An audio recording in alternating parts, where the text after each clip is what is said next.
When Zouk was about to open in 1991, it was 3 rundown warehouses. Roof caved in, each slab is all broken. We did 0 marketing for the opening. We managed to pack the warehouse to full brim. So already have a couple of thousand, maybe 2,000 followers. From the warehouse. So once Zouk opened, everybody came over to. That's it. I was like at your house or something, right? Usually I entertain before the gig start.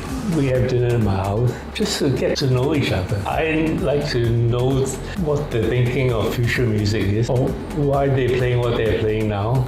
So for every guest DJ I bring in, I learn something. Okay, we are at Republic HQ, so shout out to our big brother Felix Huang for letting us use this space, alright? So now without further ado, a brand new year, and this is our biggest guest to date, the OG of dance music in Asia Pacific. I present to you Lincoln Cheng. Let's go. Thank you. Yeah, so I think the first question that I have for you is what do you think of the current state of dance music, especially in Singapore, then Asia, then maybe the world? I think in Singapore, the current state of dance music is totally stagnant. I agree, yeah. Maybe you can elaborate more. It's not moving forward, it's just stuck in a rut. Yeah. But most clubs like Zouk or Marquee is still playing EDM. Or hard dancing, which is worse. Okay, yeah, I love it because I'm going through your past interviews, right, and I love that you're very direct and very candid about everything. So I think it really like facilitates in like the thought process and on how we can level up, everything as a whole. We can openly discuss everything. And recently I'm watching like digital DJ tips, like a website for DJs, and then they were like giving DJ tips, and then they had a live stream where they say, 6 reasons why local clubbing scene is dying. And I think if we don't do something about it, maybe the same thing could happen to Singapore as well. Yeah, so what are some of the red flags that you are seeing that is causing the scene to be stagnant? I think it's most club operators nowadays they look for instant profit. Yes. It's all short-term thinking. Yeah. They don't look for the long term and plan the whole music and the whole culture, the whole scene for instant gratification. Yeah. I think they try to run the nightlife kind of like a bank where everything is like profit driven. Yeah. But I think if you take care of the people, then the people will come, right? Yeah. It's exactly what I did when I was running Zouk. Yeah. I mean, every night we keep on introducing new music. Yep. And we bring in guest DJs from abroad to reinforce, to play that kind of music. Yep. What Singaporeans perceive to be new music. Yep. But actually it's widespread in Europe already. Yep. And in order to convince the clubbers that Zouk is doing the right thing, we bring in the DJs from abroad to play their set, which is current. So then they appreciate, Zouk is doing the right thing. We are playing current music that is current in Europe or America, mostly Europe. I think Europe is the most forward one, right? Yeah. Like US will copy Europe and then Singapore will copy US, something like that. Like that's the pattern, right? Something like that. Yeah, so of course, for those that don't know, right, he created Zouk, okay? So this is the founder of Zouk Singapore and also one of the major partners in Zouk KL as well. Yeah, so maybe we can go to the beginning because there's no such thing as dance music. Okay, before we even go into that, what exactly is dance music? Could you like classify what dance music is? Because some people think dance music is like mambo, bobo cha-cha or something like that. But dance music has its own like realm in house, techno, or balearic or something like that, right? I guess we're the first club that brought house music to Singapore. To be more specific, Yes. Balearic house. Balearic house, yeah. Balearic means the islands south of Balearic Spain. Islands. Yeah. I mean, Ibiza is a perfect example. Ibiza is the party capital of the world. Yes. There's so many clubs there, and so many DJs play there. So any time of during the summer, from spring to fall, when they open, they bring in. I mean, the island in total probably have 30, 40 foreign DJ playing at one time. Yeah. So, you go there, you can choose the club you go to, choose the DJ you want to listen to. And, Island hopping. yeah, club hopping. Club, yeah. Would you say like Balearic music back then, right, resembles now what people call tropical house?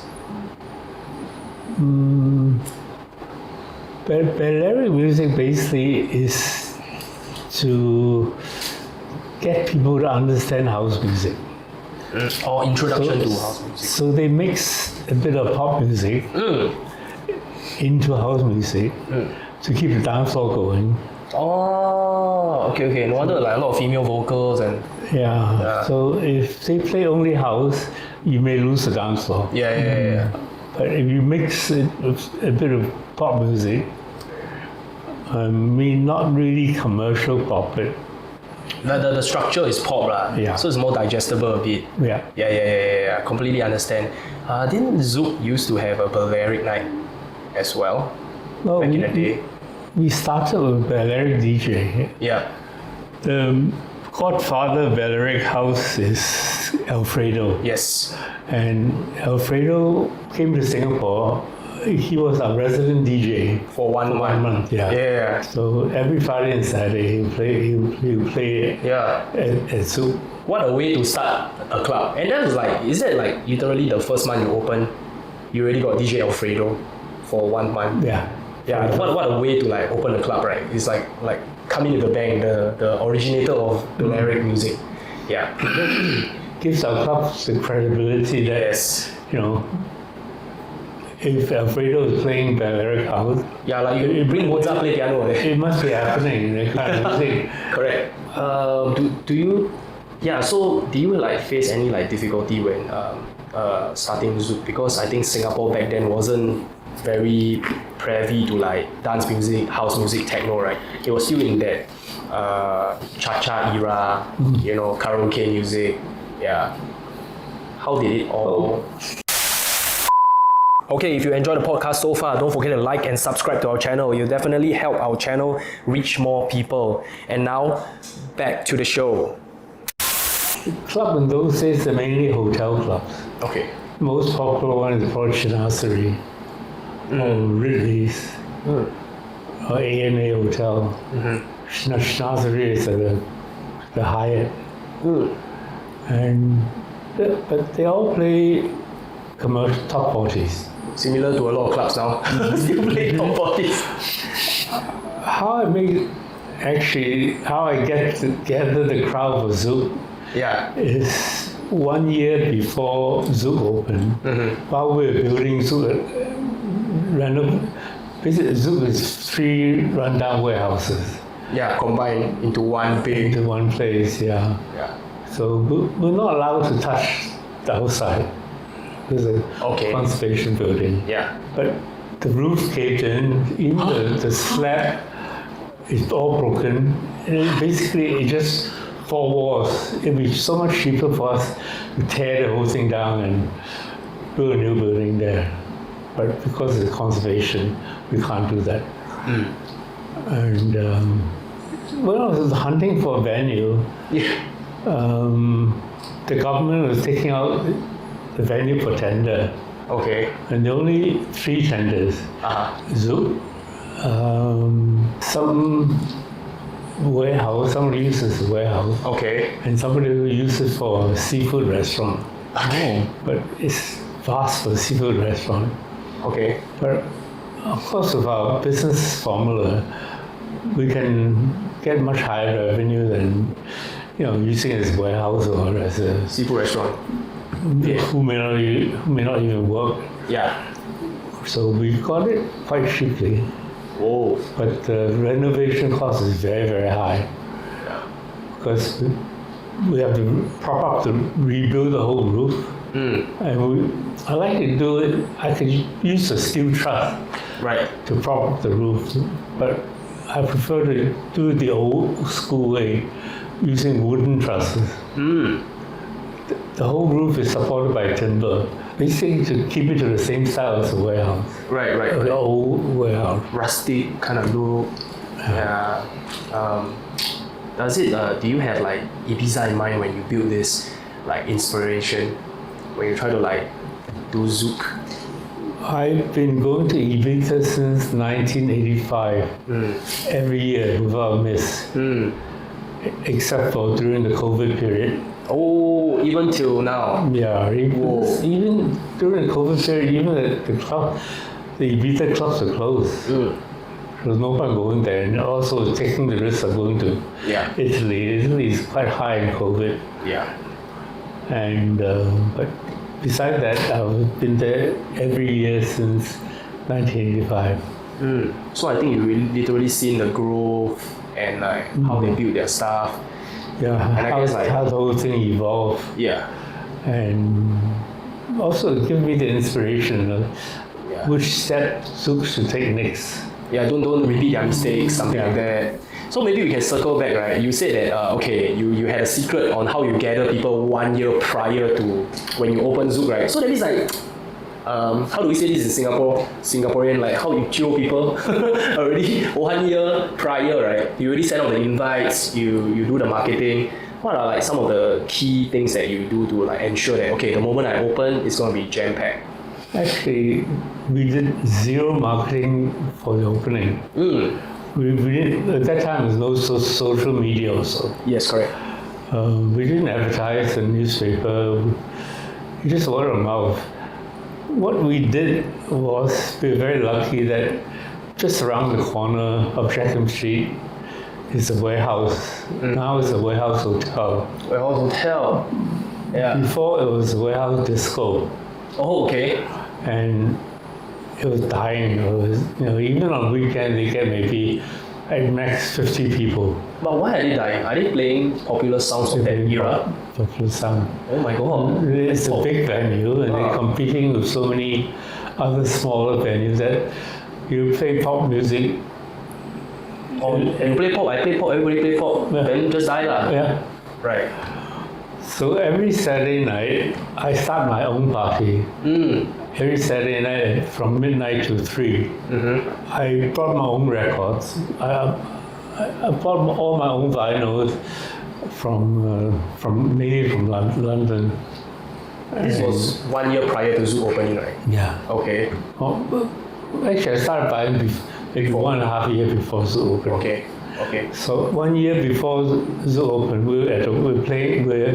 I started the party at the warehouse, and I brought my own records and give it to the DJ there. At the warehouse. Yeah. At that time, it was Cheng. Sure. Was DJing there? Yeah, was DJing there. Oh. And Malcolm X.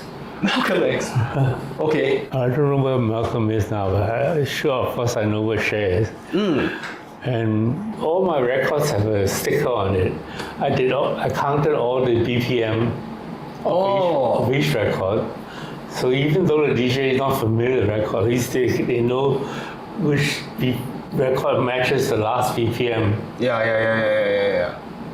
So in those days, most records are like 120, 125 BPM max. So back then, Some goes down to like 98 BPM. 98 BPM. Wow. Yeah. So you went there, you hand him the record, and then what was his reaction? What did you tell him in the first place? Like, hey, play this now, or something like that. Yeah, basically. Hey, stop playing the same stuff. But I brought my own crowd. I started with a small crowd first, and in the beginning, I started with all my friends, and by the end of 1 year, when Zouk was about to open in 1991, we managed to pack the warehouse full to full brim. Okay. So already have a couple of thousand, maybe 2,000 followers Oh, from the warehouse. I think his followers is different. It's like real followers, not the Instagram. Yeah. What the heck? Yeah. So once Zouk opened, everybody came over to. That's it. And Hey, maybe you should Shut them down. Yeah, maybe we should do that. We go and play at then we open our own place. and after that, warehouse just go closed down. Okay. After that, then they close down. Yeah. Oh my god. Yeah, but that's pretty cool. And then I guess through that, right, you also like kind of win the DJs over to your side. You know? So hey, this guy knows his stuff. You know, it's like stuff that nobody hears, nobody dare to play, but he can make it work. Right. And prior to opening Zouk, I think you also DJ also, right? DJ a little bit here and there. But then the thing is, do you also DJ the sets 1 year prior to Zouk opening? That means like when you brought your vinyl to Sher, do you also do DJ back to back? Or you just give him the song? I know how to DJ, but I don't DJ myself. Ah, right. Okay. Yeah, I think like that's another key to success that I realized. Like most club operators, they don't understand the DJ.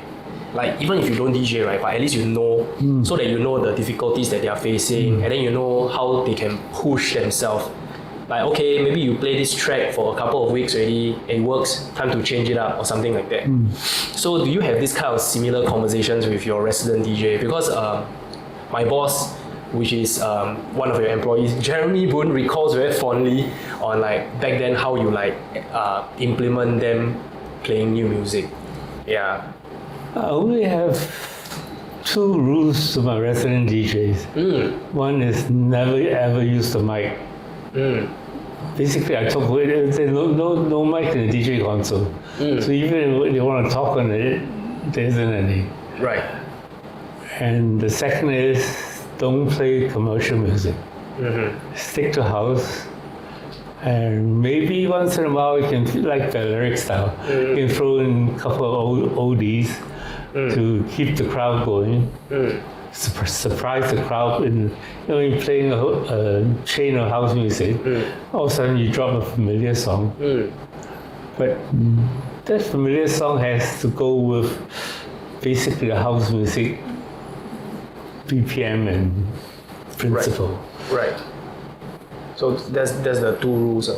But do you think that those rules still apply to today in a more kind of commercial world? I hear, I still go out clubbing once in a while, and I do hear the DJ use the mic a lot. Right, it's a very common. I find it really irritating. Now, you play music, why do you want to interrupt it? Right. Back in those days, a lot of DJs cheat because they don't know how to mix. They just talk over the mix. Right. Okay. So people don't notice the mistake in the mix. It's really like a connoisseur kind of like, you prefer it this way so you can really hear the essence of the journey. It's like very similar to Above and Beyond. They like typing on the screen, right? Yeah. And then it's like, hey guys, hope you guys enjoy, then they don't want to ruin the moment. Yeah. I guess that's really back in the days, and of course it applies now to in European clubs as well. But I think more US and more like in Singapore and Asia, it's really a lot of mic work to rile the crowd up. So, okay, so you already got your initial following in 1990, and then when you open the club in 1991, boom, everybody's here already, right? Actually, beside the warehouse, I did quite a few house parties in people's House. If they have a garden, it would be nice. Whoa. I mean, I've never done house party before. I think you are more adventurous than me. I should do more house parties, man. I think it's fun. most of them are done in people who work for the advertising business. They're more creative, they're more forward-thinking, Yes. they're more open-minded. So most of the parties are done in expat houses that the expat work for advertising companies. Oh, then they help you spread also. Yeah. Then do you get any noise complaints? Huh? Do you get any noise complaints while you're having house parties? No, never. Get the neighbors to join in. Damn. Okay. Yeah, but I think maybe the expat house is like maybe bungalow style, not really HDB, right? It's all the bungalows. Yeah, lah. Can you imagine HDB then? Yeah, then your neighbor complain. That's like too much already, lah, HDB. No, all of them are bungalows. Yeah, better also, more conducive. Can realistically have a better dance floor also, if you think about it. Yeah. So 1991 till like moving forward from 1991, do you kind of have any difficulties when it comes to like introducing this kind of music to Singaporeans? Because they are, of course, when you try to introduce something new to people, they are more resistant, right? Before they get win over. How do you win them over? How many years did it take? We were losing money for 3 years. I heard, this is something that most club owners now are not willing to do, right? Yeah, so I think you know the vision in your head already. Yeah. So what kept you going? Like, okay, I'm losing money this month, next month. It's actually 36 months though, it's a very long time, I know. How do you like believe in yourself? Well, believe in myself. Oh, right. Like, knowing the end goal in mind. Actually, in the beginning, I had 4 partners. I have 2 partners that for Zouk, and 2 partners for Velvet. Velvet used to be a restaurant, a Mediterranean restaurant. And my 2 restaurant partners are from advertising agencies. It's a very, very nice restaurant. Serving Mediterranean food. The whole Velvet Underground is one block of, Zouk consists of 3 blocks of warehouses. Yes. Velvet consists of 1 block, but not the full block, because the front part is used as the front office for people to buy tickets, people to decide which way they want to go. Right. Sometimes there's a huge queue inside the lobby also. Was the restaurant at Velvet Lounge or Velvet Underground? At that time, it was only Velvet Underground. Velvet Underground, right? Before we split into Yeah. lounge and dance. Lounge and dance, yeah. Yeah. Then eventually you all kind of find a way to connect all 3 Well, warehouses. actually, no. In the beginning, we had a coffee shop also. Yeah. Then you moved to wine bar, right? The coffee No, the coffee shop just closed. Closed. And became Velvet. Velvet, right? It was a restaurant near the river, and there's a coffee shop, and then there's the foyer, the lobby. Took up one block, and the other 2 blocks is occupied by the wine bar, Future on top, and the ramp going into Zouk, Yeah. and the Zouk main room. Yeah. Yeah. When I was working there for like a short, brief period of 6 months, right? Wow, it's like a maze, Like I was about to go to future toilet, then suddenly I see, hey, this connects to the office, It's like, I don't even know there's a door, it's like a wall, You mean you can open this? Yeah, it's really like a magical cave. And then the moment like you shift to Clarke Quay, right, it kind of like lose a little bit of its like mysteries and intricacies, that kind of thing. Yeah, I remember in your interview in the IMS 2016, right, they asked you that, when you shift to the new place, right, you definitely cannot maintain that kind of like allure, right? So how do you feel back then when you had to move? Was it like very wasted? Let me follow up my story that I started. I told you I have 4 partners. Correct. I hold 50% of the restaurant. The 2 advertising company friends own 50%. Yes. So each 25%. Yep. And so let's talk about the restaurant part first. Sure.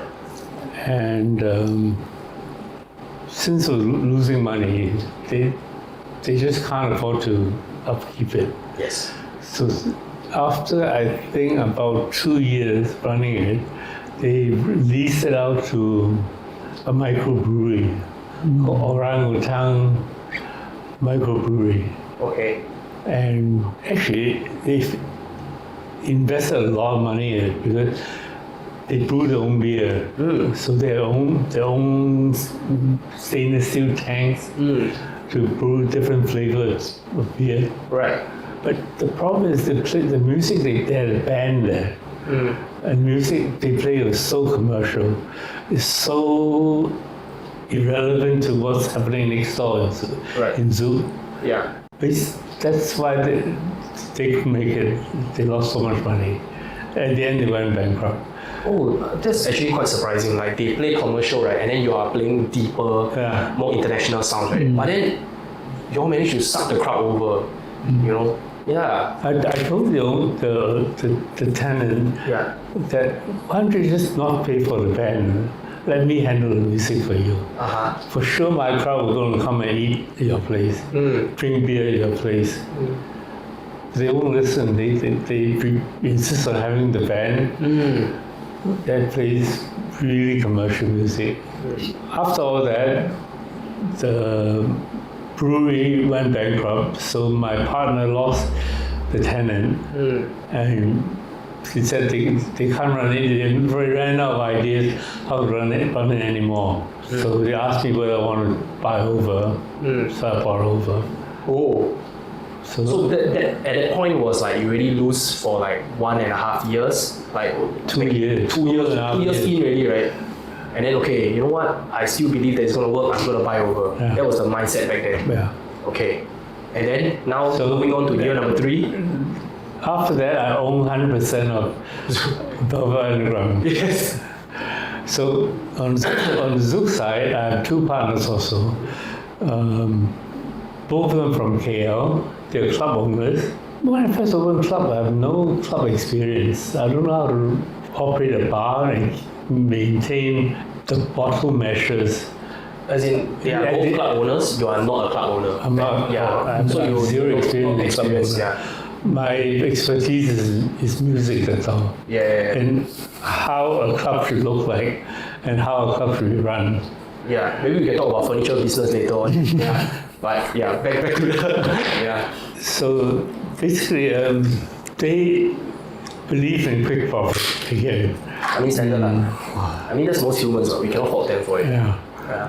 So we keep on encouraging, keep on telling my resident DJ, play some pop music. I said no. I mean, you trust me to open Zouk for you. You're supposed to be silent partners. And you're now telling my DJ to change music. That will change the whole dynamics of the club. Yeah. And basically, these 2 guys are there just to pick up girls. And the straw that broke the camel's back was they couldn't stand Zouk listening to house music anymore and up in numbers. And opened up 2 karaoke rooms within Zouk. They open up 2 karaoke rooms. Yeah. And karaoke is so loud because when you sing a karaoke, you sing badly especially. Yeah. It's louder than the music playing in Zouk. Yeah. It was just horrible. I just told them, look, guys, either you take over Zouk or I take over Zouk. We can't work together anymore. Yeah. And what was And the also, decision? when it comes to needing money, they always have to bring cash from KL.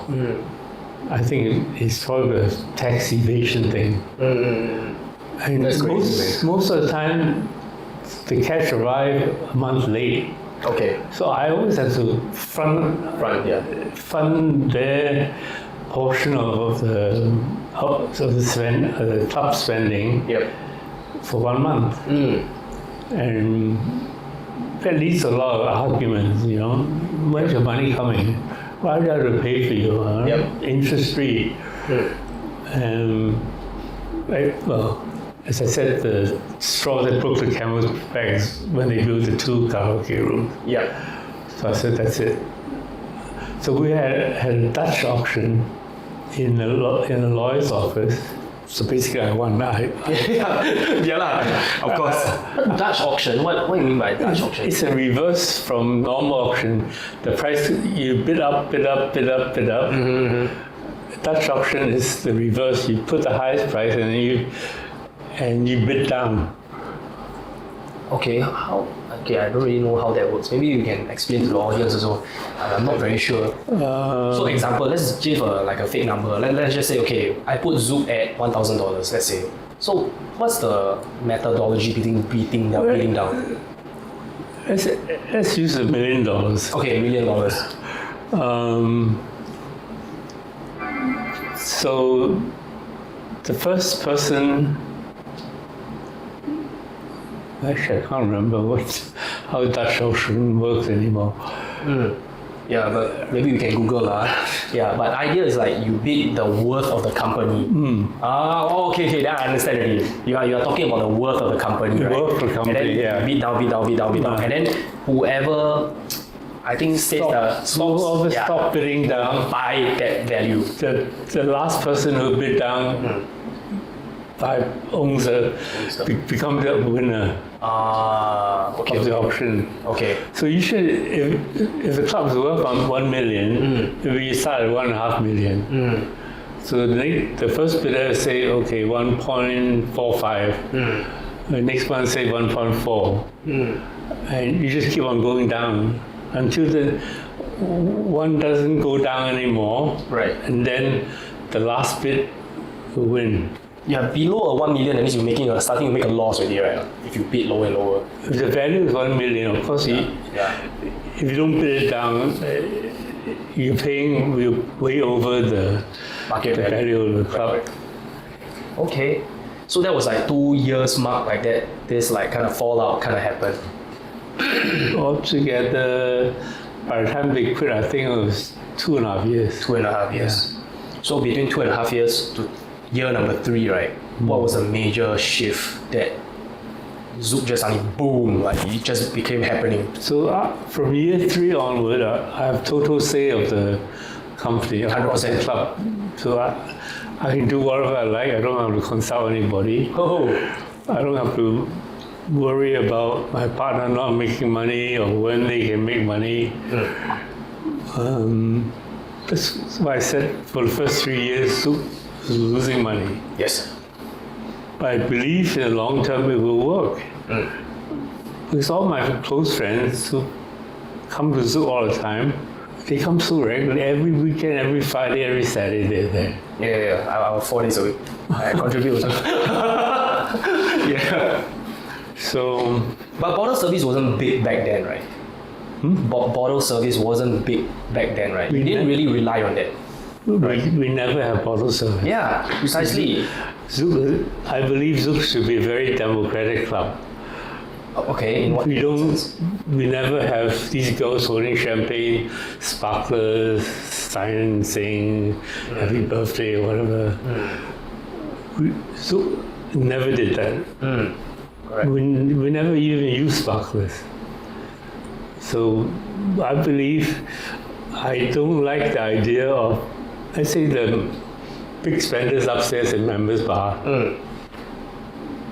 getting all this bottle service girls and looking up and feeling jealous, feeling why I'm here, why are they there? Right, the separation between the rich and the middle income. Right. Yeah, that's very true. When I was at members once or twice when it was Jiak Kim, right?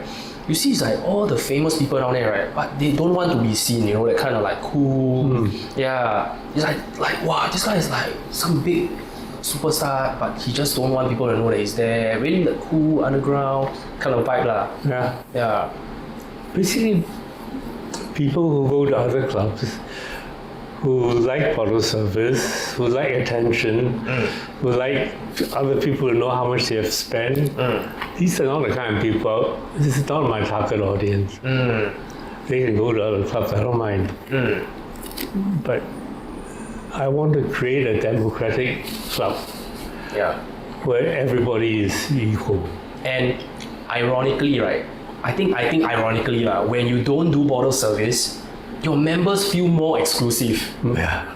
Because like people don't even know that, what? Some people is like, what's level 2? And it's like a bunch of famous people down there, and they don't even know. Yeah, it's just like really the need to know basis kind of thing. Yeah. I don't know, like maybe there's a member's secret place, even I don't even know, who knows. Yeah. So during that 2.5 to 3 years mark, how like I said, right? How did it like kind of like from losing money to net profit? How did it begin? It's like whatever you believe in finally bear fruit. People finally can see what you see. It's a basic formula that I used from day one, that I persisted, that kept on going, and then people start to understand Zouk. People come to Zouk because it's something novel. The music is different. We always bring in guest DJs, almost either every weekend or every other weekend. The guest DJ. So even during the 3 year period where it is making a loss, still guest DJ regularly. Yeah. Whoa. That is insane. Maybe that's why. That's maybe the secret formula, right? No, maybe that's the reason for the loss.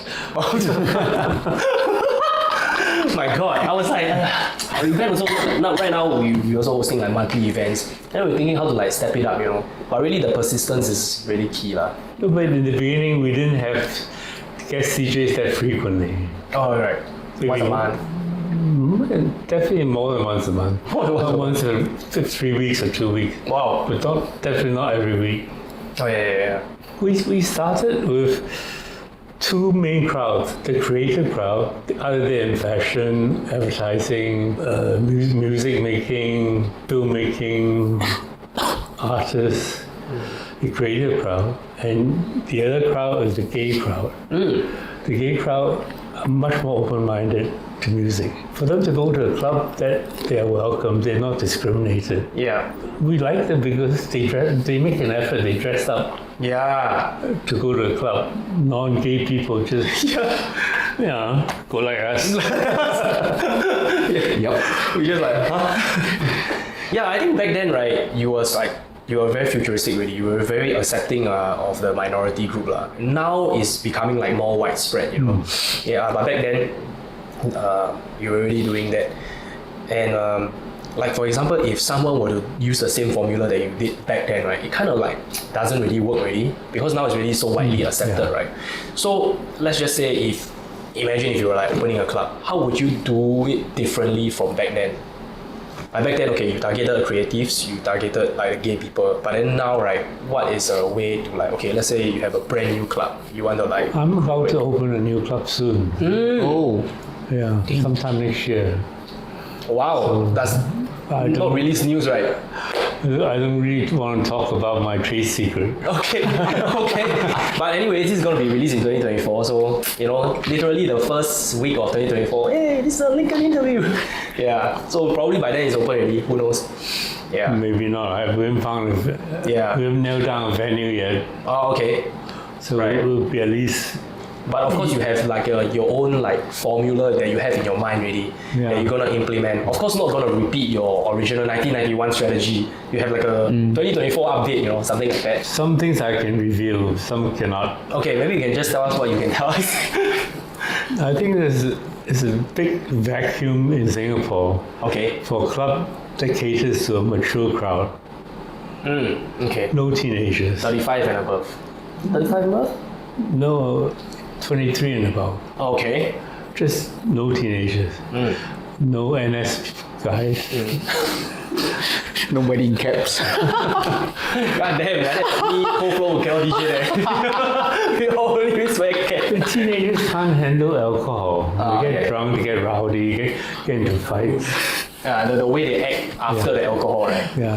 I set the age limits to 23 and above because there's some people who are 23 are very mature and they're cool. Yeah. They dress nicely, they come, they can spend. And especially girls, you need the girls to come in, Start the dance floor. create the action, so to attract the older crowd to come to the dance room. Yeah, this is the clubbing ecosystem. Yeah. We will move on to, we will talk about your new club in detail later, but then we go back to the history of Zouk. So, okay, now you are already break even and starting to earn already. And then of course you decided that, hey, Zouk dance floor not big enough. We want to like supersize it to ZoukOut. How did that decision came to be? And I think it's the first Zouk like 1996 or 1998 or No, something. 204. 2004. Oh my god, I'm so off. Damn it, I worked there. yeah. 204 was our first ZoukOut. Okay. 204 was also when we first opened ZoukOut. Oh, that's simultaneously. Huh? You simultaneously two mega projects. Okay, I don't even know where to start, man. Like, do we talk about ZoukOut first or ZoukOut first? Which one's happened first? Stay in Singapore first. Okay, we stay in Singapore first, okay. So, of course, from 1994, which is like 3 years later, you square away all the partners already, you start breaking even, then you start earning. 1994 to 2004, that's 10 years. The 10 years gap, right, what happened that led you decided that, okay, ZoukOut is the thing, we're gonna do ZoukOut? Is it because your club start to become so popular until hey, so long the queue, let's do something for the people, right? That's the genesis of it. One reason. Right. Partly, we want to create a festival to bring all these big DJs in, play at one time. Our ZoukOut lineup, well, maybe in the beginning it wasn't that big, but towards the end, even towards the middle, we had 3 stages instead of 1. Correct. Sun, Moon, Kaleidoscope.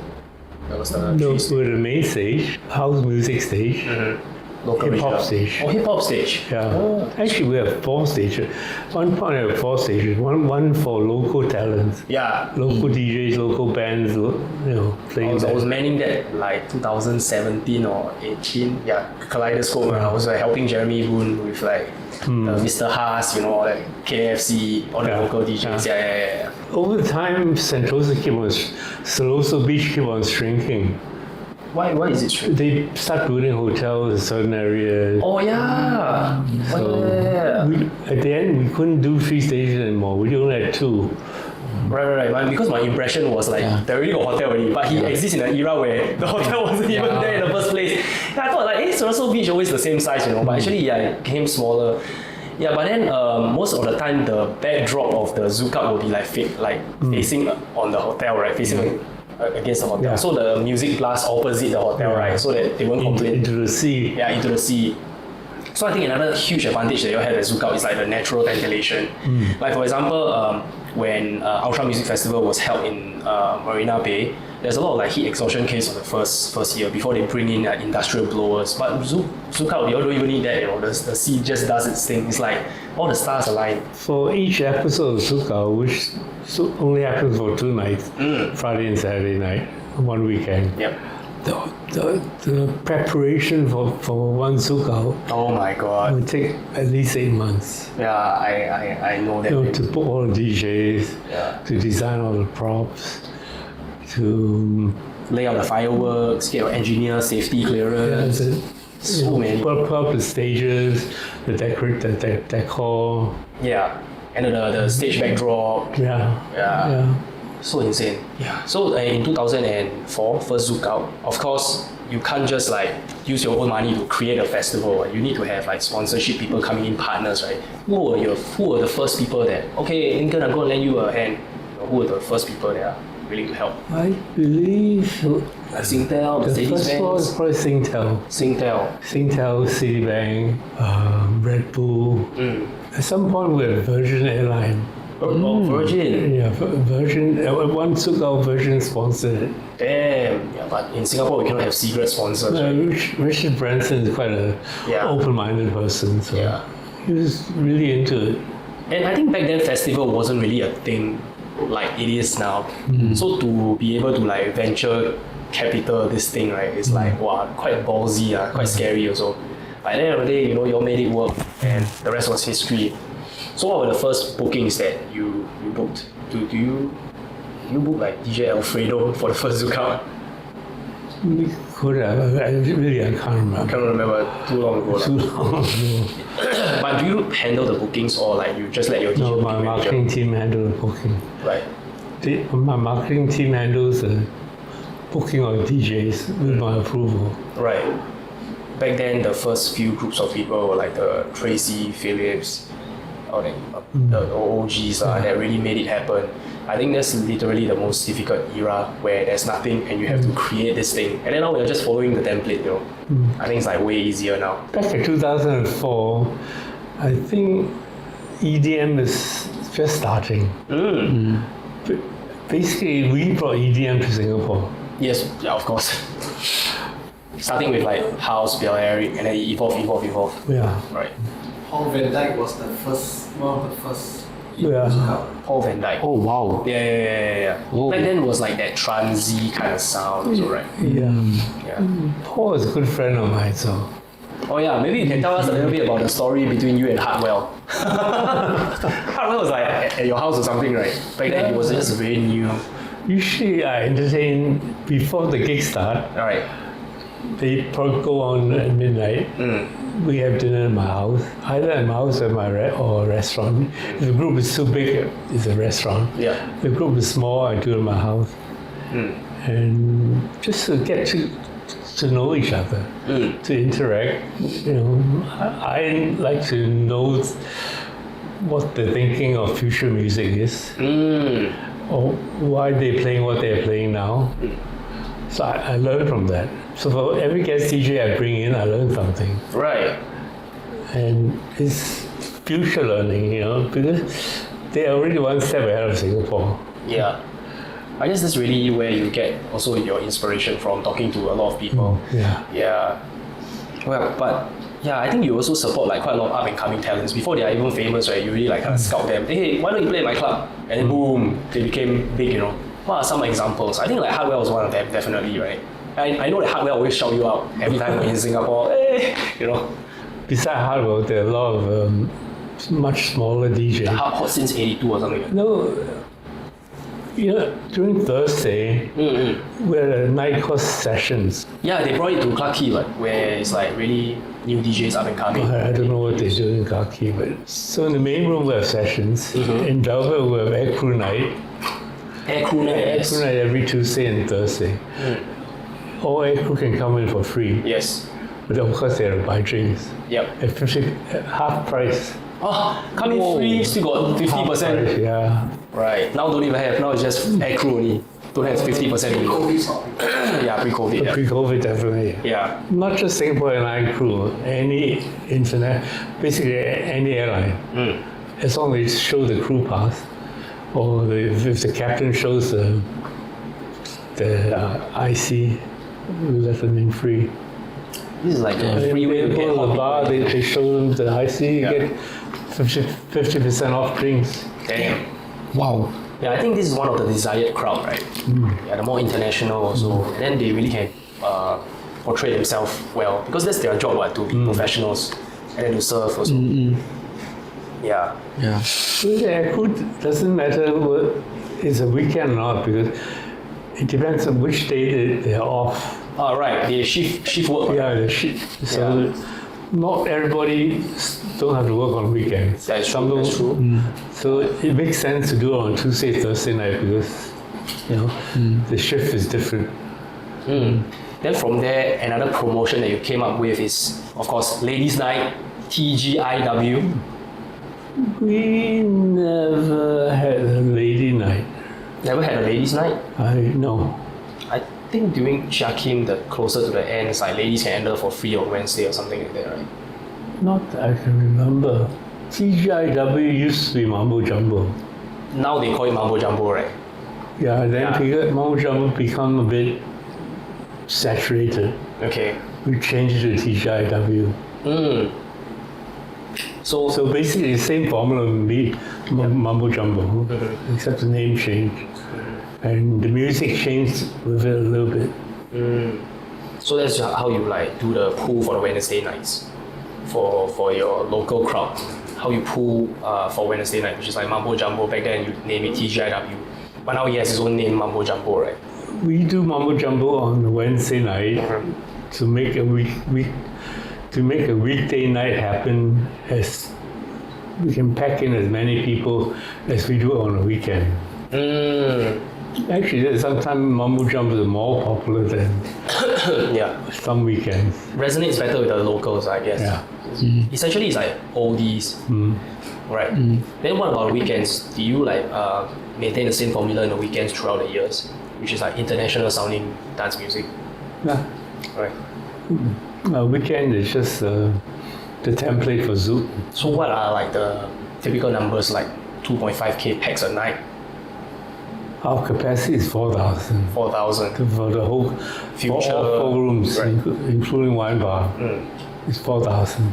I don't know.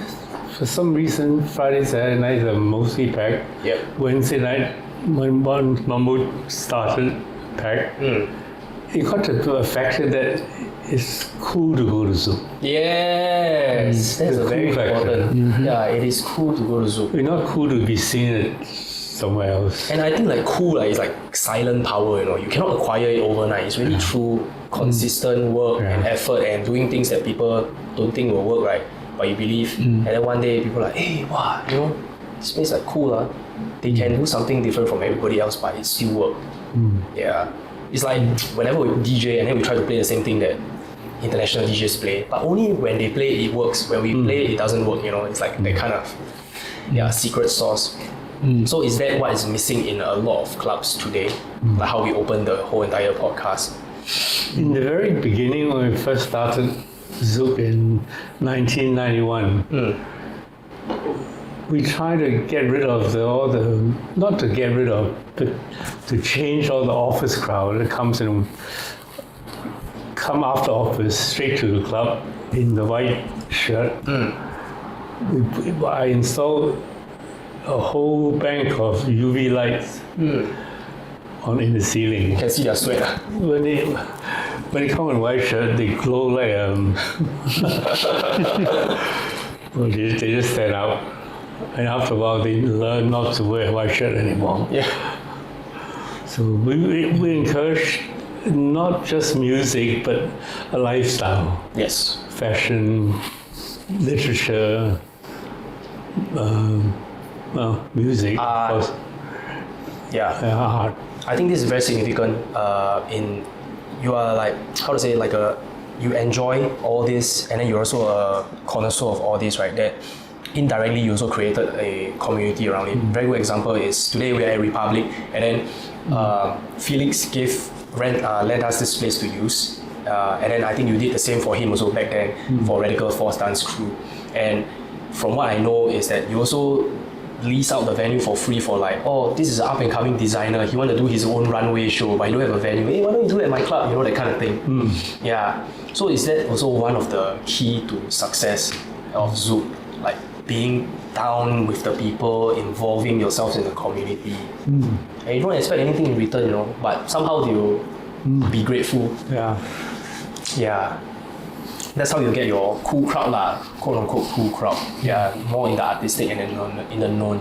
We used to have up to the last year before I saw Zouk, we still do some fashion show, but we used to do a real big production fashion show. Decorate the whole main room, and we have catwalks. Yeah, set up the catwalk the stage, right, the platform. Yeah. And especially during our anniversary, we always tie in some fashion house to do a fashion show there. At that time, Jean Paul Gaultier was very popular, very in.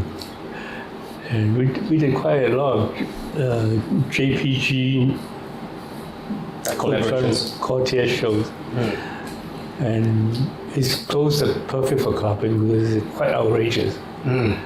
Music will be supplied by your own resident DJs, where it's like European sounding kind of like dance music. It could be sometimes we do bring in guest DJ also. Oh, for the fashion show segment. No, our DJ will play this warm up for during the fashion show.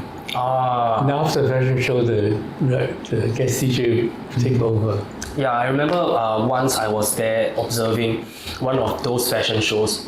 And the AV tear down speed of the platform is so freaking fast, like wrecks and everything then just gone in like 5 minutes. Okay, then dance floor can come in already. Super fast. Staff were very well trained to how to disassemble all the platforms. So another thing, right, that I think is like very common understanding is that I think this is not specifically written in an article, but you are praised as a very good boss. And what is the secret to being like a good boss and everybody want to work for you for years and years and years. How do you kind of like manage people, right? In a way that, wow, you know, I'd rather work for you than somebody else. First of all, you have to bring yourself down to their level. I'm not the boss. I'm one of you. Then they respect you. More hands-on a bit, more present. I can do anything that any person can do in the club. I can DJ. I can be a barman. I can be a server. I can be a technician. I know how each equipment works from A to Z. from moving heads to lasers to smoke machines. So even if a technician is sick or whatever, I can take over. Damn! If somebody in the bar, a key person in the bar is sick, I'll go to the bar. I'll serve people. Yeah, it's really like the camaraderie factor. Build the camaraderie. So when my staff see me so hands-on, willing to do their job, that's how you earn the respect. Yeah. I think that's the difference between a leader and a boss, right? Yeah. Also, we give out a lot of awards for best performing staff annually. Each of them get a Rolex. That's like really like army style back in the day. Yeah. Like, you know, you lead like sergeant, right? And everybody follow the sergeant, you know, that kind of feeling. And yeah, what I know is like, even if, let's just say you're not working the bar or whatever, right? You are always there hanging out with the VIP, always there making sure that the DJ is like really following the direction and everything. Yeah, you are there like, I don't know, like 95% of the time or almost every day. Yeah.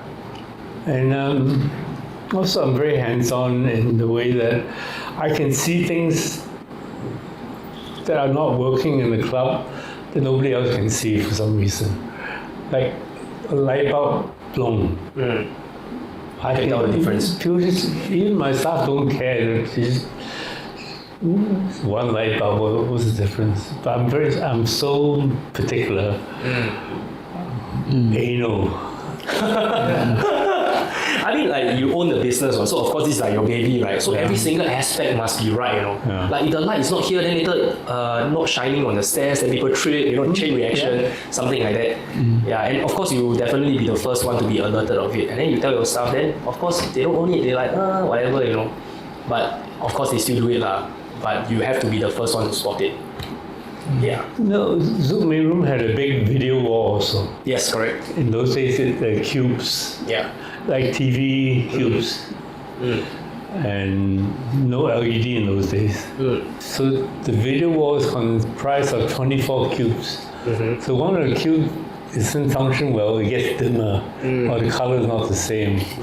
The minute I walk in the club, the first thing I look at is the video wall. If one cube not working, I'll ask my maintenance to do a change, put a new cube in. I think that's where like a lot of your resident DJs also learn this like level of OCD, you know, like, hey, Lincoln can spoil it, next time I better spoil it first. And now Jeremy Boone is doing the same thing to me. It's like, hey, why this like a bit off? Then I'm like, huh, really, man? Then when I see, oh my god, then I realize, I think it's like really like, you know, drip down the level of attention to detail, and that's what differentiates you from the rest of the clubs, I suppose. Yeah. So another question that I have is that with the limited number of clubs in Singapore, and of course there's more DJs than there are clubs, do you find that it is important to keep the DJ, how to say, like updated and also about taking care of their own branding, in a sense that imagine if you like house resident DJs for like 30 years or something, wouldn't they start to feel a little bit jaded? Is having like a contract term a better formula moving forward, so that like for example, okay, this DJ, he has already DJ at the club for 10 years, okay, his term is up, then new blood can come in. We never have a contract with DJ. Yeah, precisely. But do you think that it is like one of the ways to like kind of like level up the scene in a way, or it's not really? No, what I do, I think my DJs for the Miami Music Festival, quite a lot to Ibiza, give them a chance to play in one of the big clubs in Ibiza. It will brand as Zouk Night. Let's say Pacha, the best known club in Ibiza. Yep. And we work very closely with Pacha. We do reciprocation. Pacha does a night at Zouk, and we do a night at Pacha. Like exchange, DJ exchange. Yeah. So basically cross promote the club. So I'll bring my DJ in. I choose one who hasn't been there before to play on that night. So I go to music festivals so that they get a chance to go to many clubs and Broaden the horizon. Right. So rather than like replacing the DJs, it was definitely to like grow them. So it's like, I think back then Zouk is like a institution where you hire to retire kind of job lah. And then you provide them like staff benefits. Yeah, I think it's pretty cool. And maybe we can talk a little bit about why do you eventually had to sell the business? the reason I sold Zouk was because Jiak Kim Street, the lease was up. And actually, I sold at 2016, October. The lease was up actually 6 years ago. The first extension, we have a Save Zouk campaign. I saw. Get all the influencers to talk about Zouk, Save Zouk. We get many people to. We have a website for Save Zouk. Like a petition. Yeah, and we have a big board for people to put notes. Just put notes with thumbtacks and or glue. Save Zouk, what reason? So within 2 weeks, we got 20,000 over petition. Damn, and was that like before like social media era? Before, right? yeah. Wow. Or maybe, no, I think social media Just would have starting. just started, but not commonly used yet. Right, but largely still word of mouth. Yeah. Even till now, when we're promoting events, it's still word of mouth. But somehow social media just cannot really touch the heart differently from like word of mouth, right? Word of mouth is still stronger. So that was Save Zouk was for Save Zouk for 3 years. Our lease is always 3 + 3 + 3. Every year, 3 years we have to renew. Right. So we got another 3 years from the Save Zouk campaign.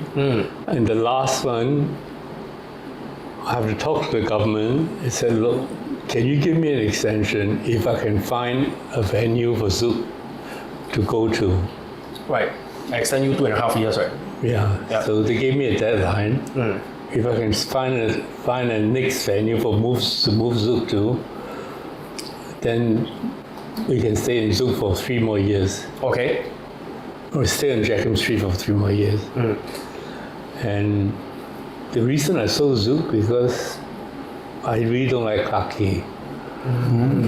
I want a standalone club.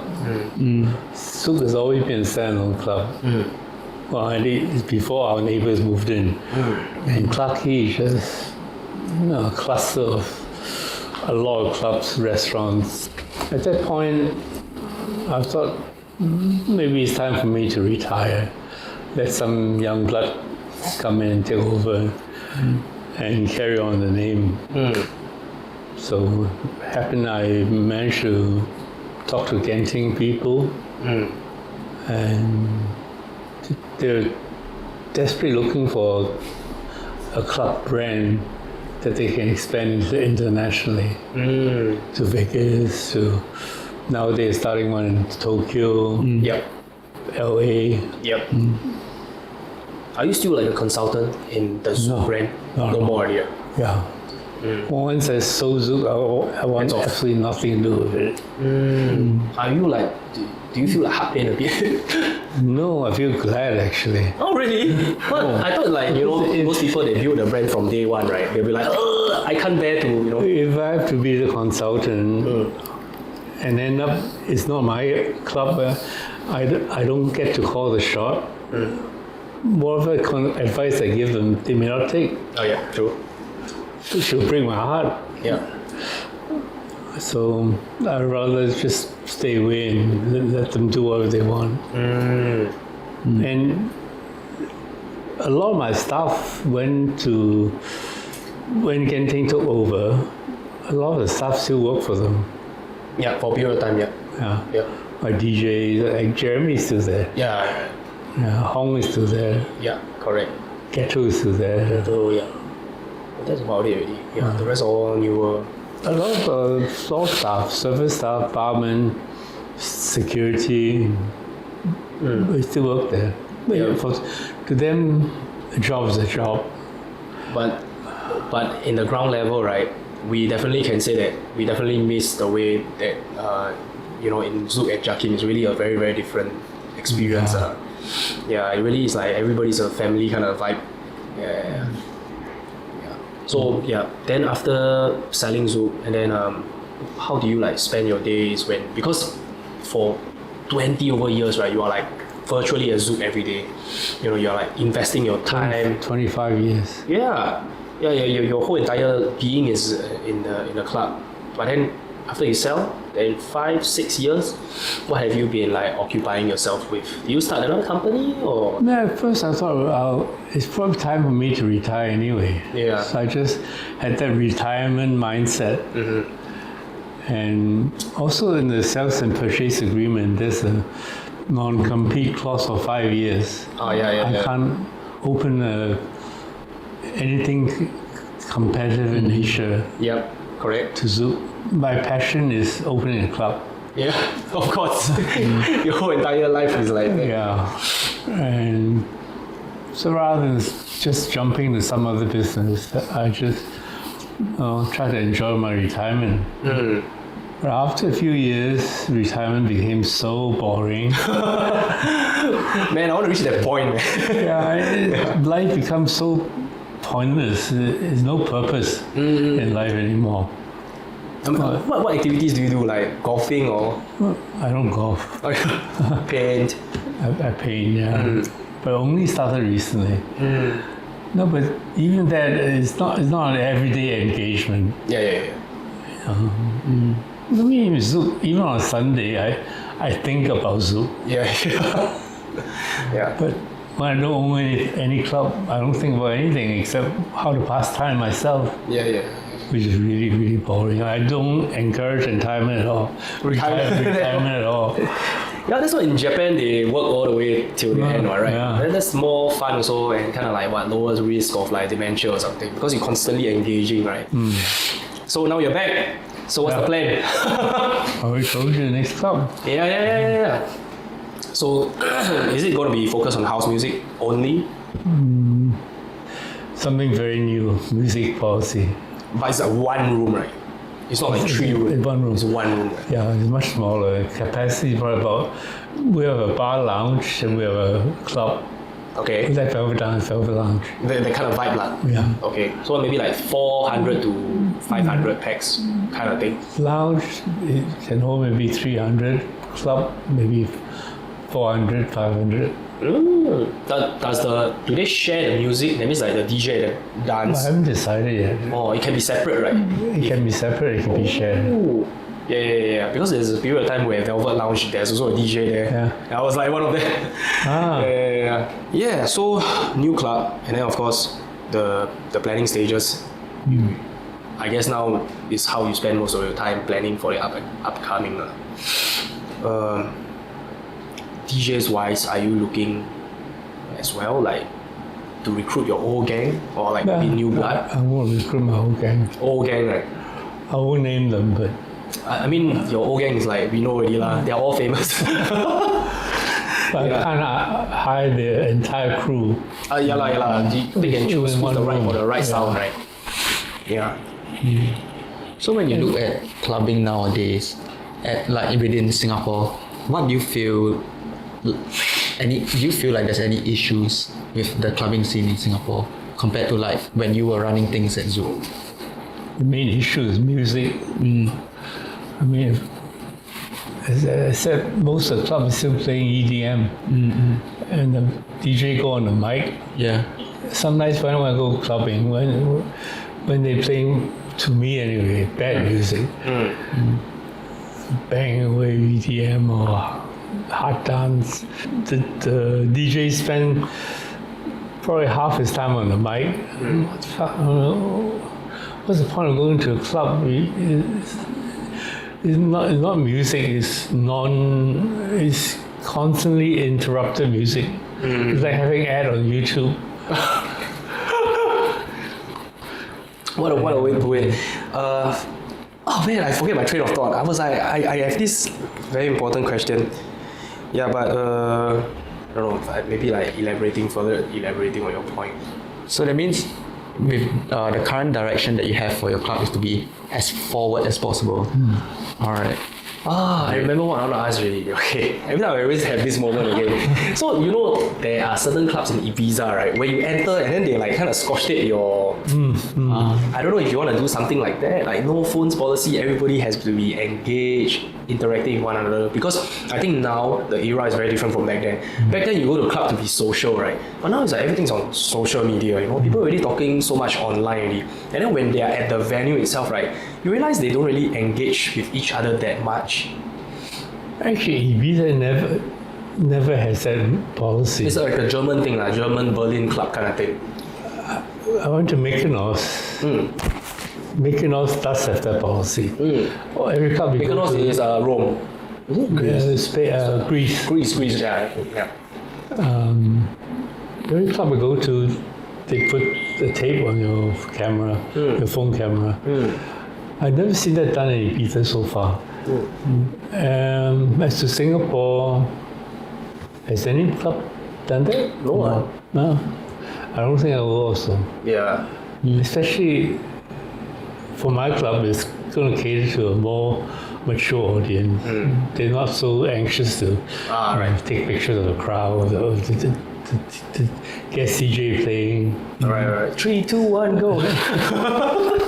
As long as you don't use the flash, I'm fine. Oh yeah, correct. Yeah, really kind of like break the momentum a bit, you know. And when you're interacting with someone and suddenly the flash come in, right? It's like invasion of privacy, kind of a bit that kind of vibe. Yeah. Club, interesting. It disrupt the DJ train of thought also. Yeah. So I remember fondly about the last night at Zouk Jiak Kim. It was like a very special moment. But were you there on that day, the last night, when they were like? No, I wasn't there. I couldn't bear to be there. It'd be so emotional. Yeah, wow, everybody is crying and wow, oh my god, it's so insane. Like, you know the bus stop right outside Zouk, right? Yeah. I cannot even stop at the bus stop. My bus must stop one bus stop before, and then we must walk there because there's so many people going in. I don't know if you have watched the movie Lord of the Rings. Yeah. Yeah, it looks like Saruman's army, you know? Full of people. And then I think it was like Teddy or Drago, one of the security. He saw me like, you know, Zouk, there's like a ramp down to go to Velvet, right? And he saw me from very far. Hey, that's Leonard! And then he started to bash through the crowd, then grab me, then we fight our way back into the club. It's so insane. And I was like playing at Velvet and then Zouk. Wow, it was super emotional. And I don't know, if you were there, right, it would be like probably 10 times worse. I couldn't bear myself to be there. But first of all, it would be very, very emotional for me. Yeah. And secondly, there'd be a lot of clubbers of Zouk that I know. Oh, they all want to talk to you? Yeah, they all want to shake my hand. They all want to say goodbye. Even my own staff, they want to come and cry on my shoulder. It's just too emotional for me. Wow, yeah. This is like celebrity moment.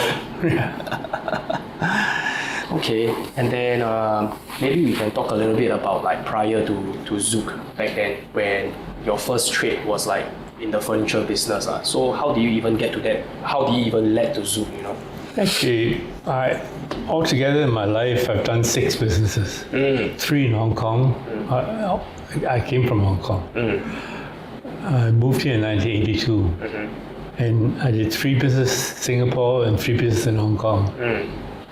My first business in Hong Kong, my family business is, my father's business is in the steel business. We were the sole agent for Nippon Steel in Japan, the largest steel maker. Japan at that time was, actually he started with German steel.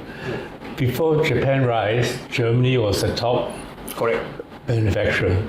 And then Japan, because of cheaper labor, took over, and they have the innovation to keep everything going. Every one of these developing countries start with manual labor first, Yes, of course. like textile, clothing, and then they move on to heavy industry, shipyards, steel mills, things like that. Anyway, going back to the story.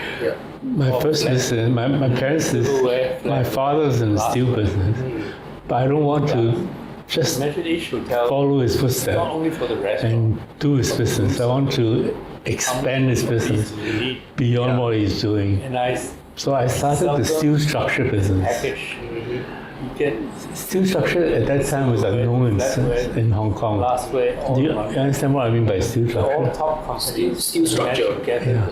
Is it like for buildings? For like building, framings? instead of using concrete, reinforced concrete as your column, your beams, you use steel beams. Yeah. Which is like what most buildings are based on right now, right? Like you pile the things and then as the foundation and all that kind of thing. After a while, no, piling is different. Piling was what my father was doing, selling piles and even selling oil pipes to Saudi Arabia. Mine was above ground. I did nothing.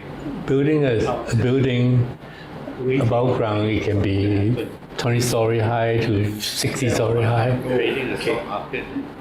But the thing is, steel structure is almost mandatory in countries with earthquakes, like Japan. Before, throwback to the era before laptops. Concrete cannot take the movement. And for you to like The traverse between different disciplines, Steel can take the didn't you have bending. to like know a lot of people because back then online resources weren't strong as readily typhoons. available. Right? How do you learn from the I mean, Hong Kong business that did have suddenly strong become typhoons, but utensils, suddenly become It's not luxury that, yacht? that can affect the knowledge. concrete building.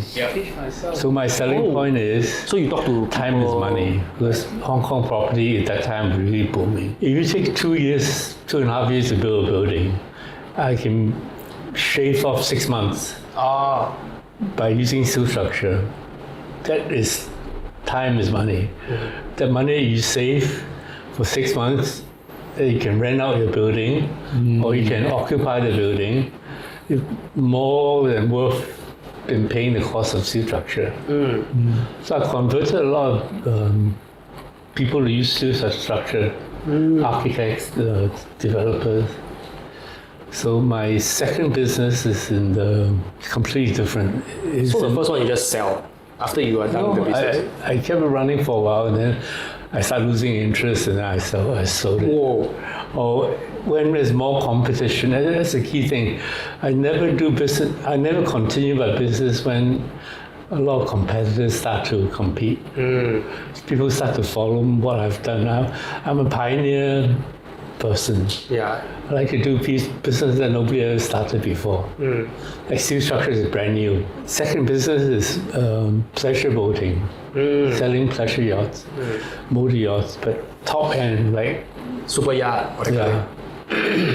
And basically, I introduced the whole yachting leisure industry into Hong Kong. Hong Kong has a lot of beautiful beaches in the new territories, Yeah.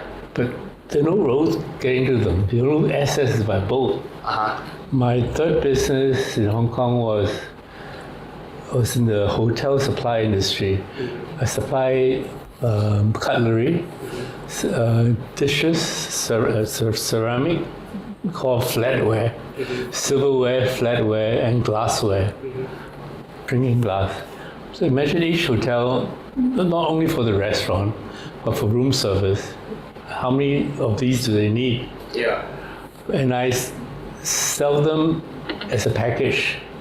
You get the silverware, the flatware, the glassware, all in one package. They're all top companies. I managed to gather the sole agency for all top companies. And I signed a contract with the hotel. Okay, I'll supply you for the next 10 years. every year, every 3 years, we can review the price, cap at a certain percent. So, but after a while, you don't have to sell anymore. You just get repeat business. Yeah. So briefly, that's my third business. Okay. So when I came to Singapore, for the first 2 years, I did nothing. I was just waiting and watching for something to happen. And I spent all my time trading the stock market in the US. I have a live Reuters machine at home that I can trade online. Well, before, throwback to the era before laptops. Yeah. And for you to like traverse between different disciplines, right? Didn't you have to like know a lot of people? Because back then online resources weren't as readily available, right? How do you learn from the steel business, then suddenly become utensils, suddenly become luxury yacht? Teach myself. The knowledge. So you talk to people. Teach myself. But for the So you talk steel, to people. for my steel structure business, as I said, I'm a very hands-on person. I learned how to weld. I learned how to operate a bulldozer. I know how to operate a tower crane. So if some welder falls sick one day, don't come to work, I'll do the welding myself. I mean, the penultimate will be to operate the tower crane. Yeah. Damn. That's insane. But you know, I can walk on these steel beams are only about this wide. No netting, no safety. You just walk across. Doesn't matter whether it's 2-story or 30-story. You die anyway. Dude, this next level, yeah. Imagine a boss that like knows every single level of the business, you know. It's like the level of depth. Like your employees cannot even cheat you, you know, like it's too difficult. But then you be like, no way, you know. Yeah, so you really can QC every single level. Every business I go into, I'm like that. I learn everything. No employee is irreplaceable. I'll be there. Yeah, that's the best way lah. And then what about the fourth and fifth business? And then in Singapore, my first business is a furniture business. It's called Business World. I introduced system furniture. You know what system furniture? The panels that you can put your desk hung on the panel, your drawers hung on the desk. It's like modular. It's modular, yeah. So you reconfigure your office anytime you want to. You know, back then it's like, whoa, mind blowing, you know. No, it's completely new concept. Yeah. So, you know, when I moved to Singapore, the national bird of Singapore is the sky crane. The tower crane. Yeah. Because everywhere you see the tower cranes everywhere. That's like the unofficial national bird, right? We only got national flower. Everybody say that the national bird is crane. Why? Because there's a lot of crane in Singapore. Yeah. So I figured after all these people build the building, somebody has to furnish them. Okay, here's where you come in. It's a natural consequence, right? Right. So I got the best agency I can find with a company called Steelcase in America. They're the largest furniture manufacturer in the whole world. And the expertise is in system furniture. So it was like no-brainer to work with them. I also introduced carpet tiles. You know, instead of broadloom carpet, these are carpet tiles about maybe 1 by 1 meter. Yeah. Then you feed them. You put them together. If you pour coffee or stain on just remove 21 the square. carpet, you just lift up that one, put the next one in, become new again. And also with carpet tiles, you can run flat electrical cables and flat data cable underneath. And the carpet tile just cover it. So you can run cables from the main computer or the main electrical supply under the floor, under the carpet, up to your system furniture. The system furniture also have Cable management. Yeah. You are IKEA before IKEA. So it's a perfect match. Yeah. would you say like Zouk is like one of the toughest business as compared to all your other business? Because I feel like all your other business, right, kind of have you really know what to do. It's like quite systematic, Actually, Zouk is probably the toughest business. right? Yeah. Yeah, it is the toughest. I guess Zouk, would you say if you boil down to it, Zouk is really a business of people? Yeah, rather the rest is like business of like steel, of objects, like non-living thing. It's really more straightforward. But with people and then with emotions coming into play, everything starts to become more difficult. Yeah, and then you still have to convince them. Yeah, all that kind of thing. So, Let me just fill in one gap that I missed. My second business in Singapore. yes. It's related to my first business, which is system furniture, office furniture.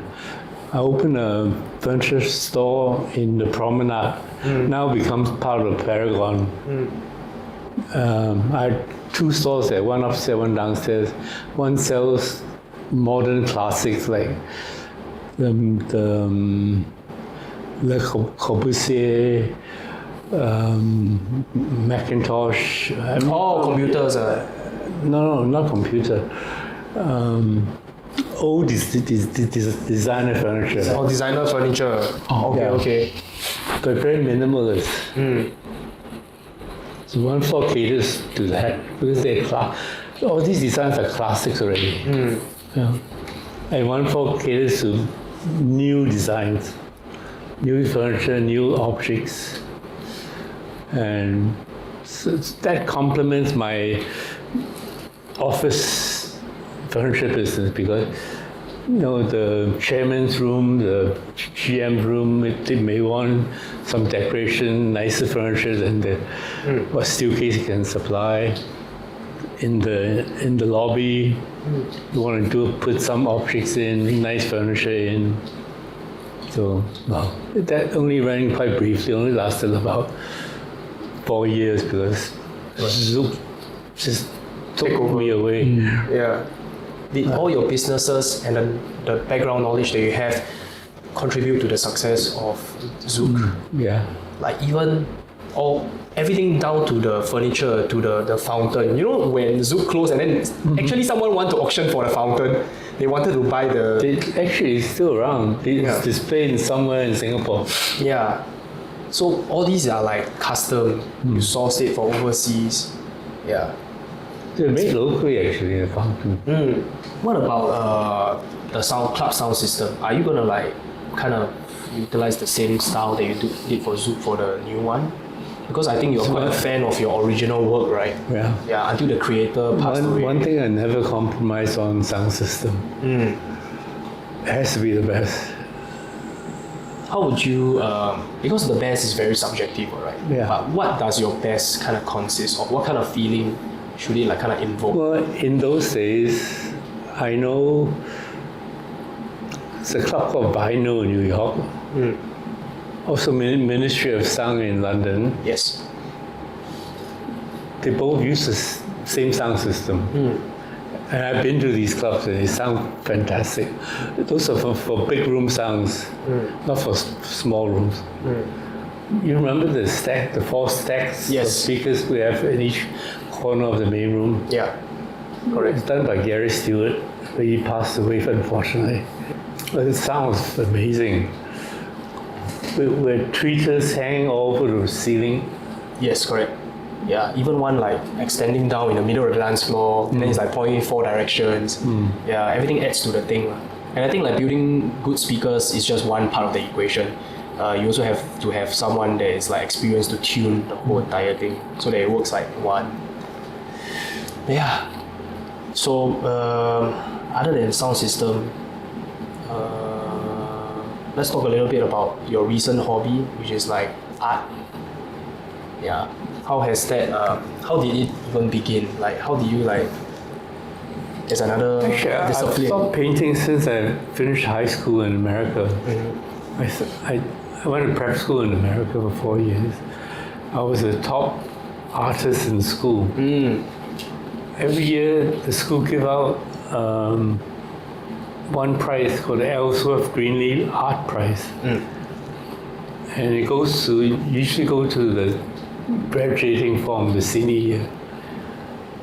And I have another very good artist in my same form that we're very competitive about. His name is Gary Trudeau. And he does all these Doonesbury cartoons. You may not see them, but it appears on New York Times and Washington Post. Every day he'll write a strip. And it's very intellectual. It's not like normal cartoons. Right. There's like a deeper meaning behind. It's quite political also. Yeah. And he and I shared the same art prize during our junior year, the year before we graduate. And it's never been given out to a junior student before. But this is the first time that it was given to 2 junior students. And the last year, senior year, I won the prize myself. He lost. And he became a professional cartoonist. To take revenge. I lose. I gotta show you for the rest of my life. So after that, I want to continue my art painting, my art involvement. I want to study art, but my father absolutely refused. He said, "You're going to starve." Actually, he's right. Become a starving artist in those days is quite common. Yeah. So I studied architecture, which is the closest thing to art. I think it's architecture. I think now because we have a friend called Harvey, he's an architect, right? And he's like constantly working OT. That's probably the reason why he can't be with us today. Yeah, but is it still very common back then? Like, architect, you really have to literally it's like sell your soul. I studied architecture as a profession, but I never practiced it. Right. Straight away, first thing you do business. Really. Yeah. Right. Because it's like when you ask me, do I do consulting for Zouk? Right. I don't, because if I give 100% of my passion and my idea into designing something, the owner rejects it. It breaks my heart. It's shattering. We spend so much time preparing for something for 0 fee, you get no money out of it, and then you get rejected. I mean, it's quite similar to nowadays when you learn DJing for 10, 15 years, then you go down there for the boss to tell you to, hey, play some Taylor Swift. Yeah, exactly. Yeah. That's why I only design for my own projects. I don't reject myself. But I picked up painting just recently, since July. I stopped from high school graduation day until July this year. To paint the way I paint, it requires a studio. It can get messy with. You don't have to clean up, and next hour you're gonna change it back to a bedroom or something. Yeah. So you need a dedicated studio. Is it within your own house or you rent a place or something? No, now I found a studio in Istana Park, next to Istana. It's called My Art Space. They have a very, very good studio there. Plenty of space. It's like a glass house, so you get natural lighting. Did painting kind of I don't know, why did you suddenly jump start it back? I always missed it. Right. It's like a hobby, but you cannot really pursue it because you are so busy. Yeah. Right. So do you think that once this new place open, you're still gonna continue painting? Once this new club open, are you still gonna continue painting? I'll try. Yeah. Or probably you'll be so invested in the new one, like how you did Zouk, to ensure the success, right? Right. So, I might put some of my hard work in the club. yeah, that's why. Okay, so I think we already covered almost everything already. Do you have any last things or do you want to share with our audience or any word of advice? My advice to most people is always believe in yourself.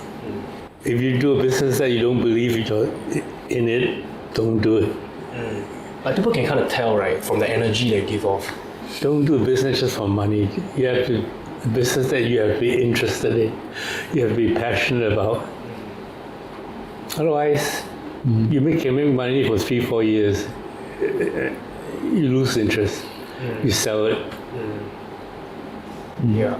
Maybe some people like that kind of business model, but not me. I like to look for the long term.